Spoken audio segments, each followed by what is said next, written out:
अस्सलाम वालेकुम। Class 10 chemistry की जो न्यू बुक आई है इसका आज हमने लेक्चर नंबर 3 पढ़ना है, heating and cooling curves. Chapter number 14 हम पढ़े, उसका आज हमने लेक्चर नंबर 3 पढ़ना है। ठीक है, चैप्टर 14 क्यों है? क्योंकि 13 चैप्टर आप 9th में पढ़ के आए थे। तो सबसे पहले heating and cooling curves. Curves क्या होता है? ग्राफ। ठीक है, हीटिंग और कूलिंग ग्राफ को आप किस तरह से शो कर सकते हैं, तो ये मैं आपको ग्राफ से समझाता हूँ, आपको बिल्कुल ईजी रहेगा। आपने सिंपली इस ग्राफ को एक्सप्लेन कर देना है। ठीक है, सबसे पहले आपने क्या करना है जी, ए जो है ये आपके पास एक सॉलिड सब्सटेंस है, कोई भी एक कंपाउंड है जिसका नेम ए है। ठीक है, ये जो ग्राफ जो है वाई एक्सिस पे आपको टेम्परेचर बताया जा रहा है और एक्स एक्सिस पर जो है उसकी इंटरनल एनर्जी बताई जा रही है। इंटरनल एनर्जी हमने प्रीवियस टॉपिक में पढ़ा था, हमने प्रीवियस लेक्चर में ऑलरेडी पढ़ लिया था कि इंटरनल एनर्जी किसी भी सब्सटेंस की sum of kinetic energy and potential energy होती है। ठीक है, अब सब्सटेंस ए को अगर हम क्या करें, टेम्परेचर इंक्रीज करें, उसका टेम्परेचर इंक्रीज हो रहा है, ये लाइन हमें क्या बता रही है कि टेम्परेचर इंक्रीज हो रहा है। ठीक है, बढ़ रहा है। पॉइंट बी पर, यानी कि एक ऐसा पॉइंट आता है, पॉइंट बी के ऊपर जो सॉलिड सब्सटेंस था वो मेल्ट होना शुरू हो गया। अब सॉलिड क्या हो गया? लिक्विड में चेंज हो गया है। ये देखें, सॉलिड लिक्विड में चेंज हो गया। अब वो टेम्परेचर जिस पर ये सब्सटेंस जो है वो मेल्ट होना शुरू हुआ है उसको हमने कह दिया मेल्टिंग पॉइंट। ये ऑलरेडी मेल्टिंग पॉइंट हम पढ़ चुके हैं। ठीक है, हीटिंग एंड कूलिंग कर्व से मैं आपको समझा रहा हूं।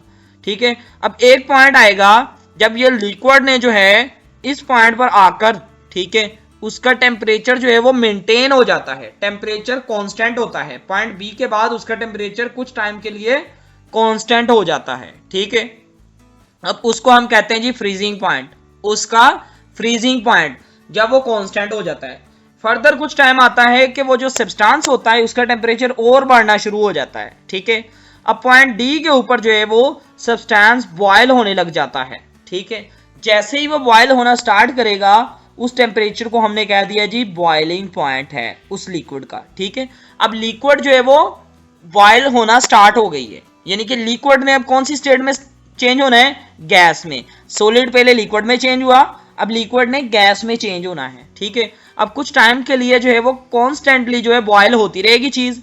एक टाइम आएगा पॉइंट ई पर, ठीक है, उसने क्या होना है जी, स्टार्ट हो जाना है किसमें? वेपर फेज में चेंज होने के लिए, यानी कि इवेपोरेट होने लग जाना है। ठीक है, तो इस पॉइंट को हमने क्या देना है, उसका जो है वो इवेपोरेशन पॉइंट है या पॉइंट ऑफ लिक्विफेक्शन। लिक्विफेक्शन कहते हैं जब लिक्विड ने गैस में चेंज होना स्टार्ट हो जाना है। ठीक है, तो इस पॉइंट को हमने कह दिया पॉइंट ऑफ लिक्विफेक्शन, जब गैस ने जो है वो लिक्विड ने गैस वेपर्स में चेंज होने लग जाना है। ठीक है, तो पॉइंट एफ तक जो है वो उसने टोटली वेपर्स में चेंज हो जाना है। ठीक है, तो ये ग्राफ था स्टूडेंट किसका? Heating and cooling curve. उम्मीद है आपको ये ग्राफ समझ आ गया होगा। अगर ये ग्राफ समझ आ गया है तो मैं आपको थ्योरी बता देता हूँ इस टॉपिक की, तो आपको उसी को एक्सप्लेन करना है।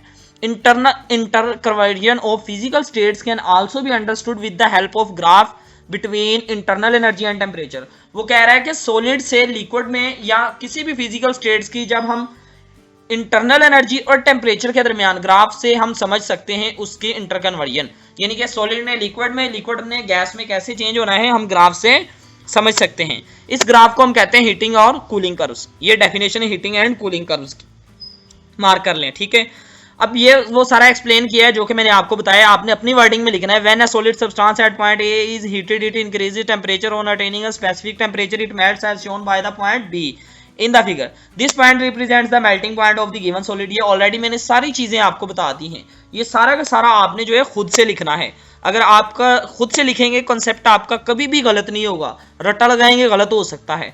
तो सबसे पहले आपने इस ग्राफ को समझना है। अगर नहीं भी समझ आई तो आप वीडियो को रिवर्स करके दोबारा से इस ग्राफ को समझें, आप खुद से लिख लेंगे। मैं गारंटी देता हूं कि ये आप अपनी इंग्लिश में खुद से लिखना है, बिल्कुल इजी इंग्लिश में आप लिख सकते हैं।